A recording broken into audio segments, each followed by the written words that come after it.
નમસ્કાર. ચલો આજે એક એવી વાત કરીએ જેણે ભારતીય રાજકારણની દિશા બદલી નાખી. વાત છે 1892ની. એક એવો કાયદો આવ્યો જેણે ભારતીયોને બ્રિટિશ શાસનની અંદર જેઓ અત્યાર સુધી માત્ર મૌન પ્રેક્ષકો હતા તેમને પહેલીવાર એક અવાજ આપ્યો. ભલે એ અવાજ થોડો ધીમો અને મર્યાદિત હતો. આ છે ભારતીય પરિષદ અધિનિયમ 1892ની કહાણી. મૌનથી અવાજ સુધીની એક અનોખી સફર. ચલો આખી વાતને બરાબર સમજીએ. તો 1892માં એવું તો શું બદલાયું? એ સમજવા માટે આપણે 1861ના કાયદાને જોવો પડે. જુઓ, 1861માં એવું થયું કે ભારતીયોને અંદર તો આવવા દીધા, પણ જાણે મોઢા પર પટ્ટી બાંધી દીધી હોય. બસ ચૂપચાપ બેસીને જોવાનું. પણ 1892માં પહેલીવાર એમણે બોલવાનો, ભલે ને થોડોક, પણ હક મળ્યો. એટલે કે આ ખાલી એન્ટ્રી નહોતી, આ હતી અવાજની શરૂઆત.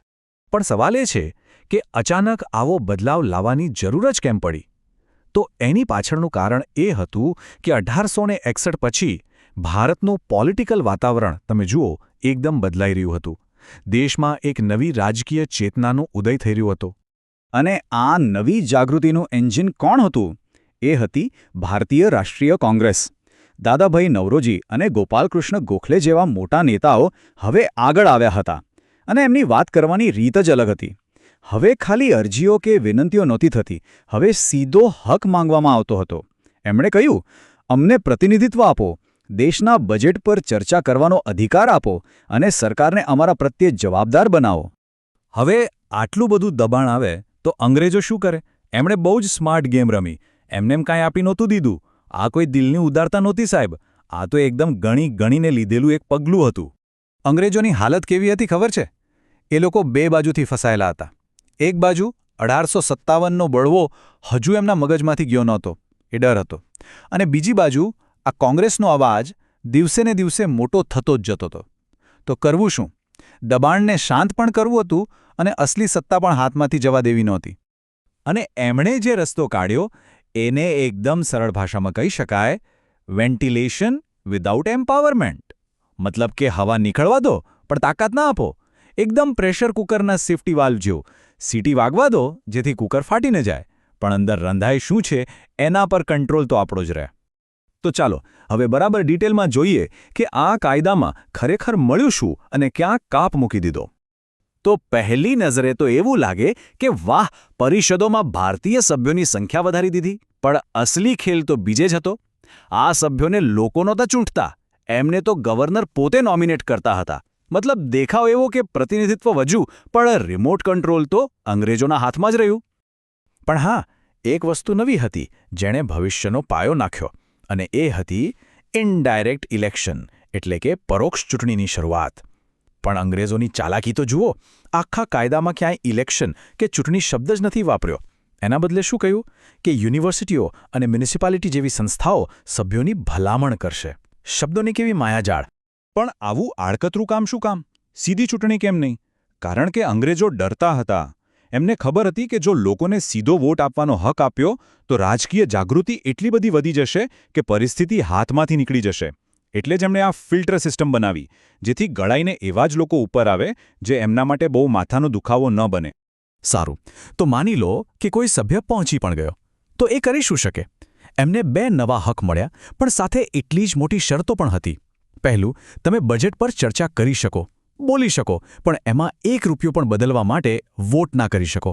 બીજું, તમે સરકારને સવાલ પૂછી શકો, પણ કેવી રીતે? 6 દિવસ પહેલાં નોટિસ આપવાની, અને સરકારે જે જવાબ આપ્યો એના પર પાછો બીજો કોઈ સવાલ એટલે કે સપ્લિમેન્ટરી ક્વેશ્ચન નહીં પૂછવાનો. મતલબ પેટર્ન એકદમ સાફ હતી. બોલવા દઈશું પણ કરવા કંઈ નહીં દઈએ. ભલે આ બધી મર્યાદાઓ હતી, પણ એને ઓછી ના આંકતા. સરકારને સવાલ પૂછવાનો હક મળવો એ પોતે જ એક બહુ મોટી વાત હતી. ઇતિહાસમાં પહેલીવાર એવું બન્યું કે શાસન કરનારાઓએ લોકોના પ્રતિનિધિઓના સવાલોના જવાબ આપવા પડ્યા. ભલે મર્યાદિત રીતે, પણ જવાબદારીની શરૂઆત અહીંથી થઈ. આણે આખા પાવર ડાયનેમિક્સને બદલવાની શરૂઆત કરી દીધી. જો આ આખા કાયદાને એક લાઇનમાં યાદ રાખવો હોય તો બસ આટલું યાદ રાખો. 1892 એટલે સવાલ પૂછો પણ સત્તા ભૂલી જાઓ. એકદમ પરફેક્ટ સારાંશ છે આ કાયદાનો. તો સવાલ એ થાય કે આટલા બધા જો અને તોવાળા કાયદાનું મહત્વ શું? એનું મહત્વ લાંબા ગાળે દેખાયું. ભલે એ પોતે નબળો હતો, પણ એણે ભારતના ભવિષ્યના બંધારણ માટે એક મજબૂત પાયો નાખ્યો. કહી શકાય કે આ અંતની શરૂઆત હતી. આ સફરને આ રીતે જુઓ. 1861માં શું થયું? માત્ર હાજરી, અંદર બેસવા મળ્યું. 1892માં અભિવ્યક્તિ, બોલવા મળ્યું, ભલે ને થોડું. અને આ જ રસ્તા પર આગળ વધીને 1909માં આવ્યું પ્રતિનિધિત્વ, એટલે કે સીધી ચૂંટણીની શરૂઆત. તો 1892 એ આખી સફરમાં એક ખૂબ જ જરૂરી અને મહત્વનો સ્ટોપ હતો. અને આ કાયદાએ જે બીજ રોપ્યા એના ફળ આજે પણ આપણે જોઈ શકીએ છીએ. કેવી રીતે?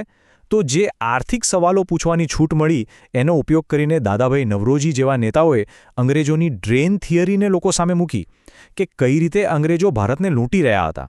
અને સૌથી મજાની વાત તો એ છે કે આજે આપણી સંસદમાં જે ક્વેશ્ચન અવર કે બજેટ પર ડિબેટ થાય છે એની શરૂઆત, એના મૂળિયા ક્યાંક ને ક્યાંક આ 1892ના કાયદામાં જ છે. તો છેલ્લે એક સવાલ સાથે આ વાત પૂરી કરીએ. આ 1892નો કાયદો કોઈ ભેટ નહોતી, એ તો એક રાજકીય મજબૂરી હતી. તો વિચારો કે અંગ્રેજોએ સવાલ પૂછવાની છૂટ આપી પણ વોટિંગનો હક કેમ ના આપ્યો?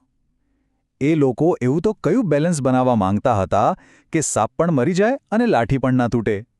આ સવાલનો જવાબ જ આપણને અંગ્રેજોની આખી રણનીતિ સમજાવી દે છે.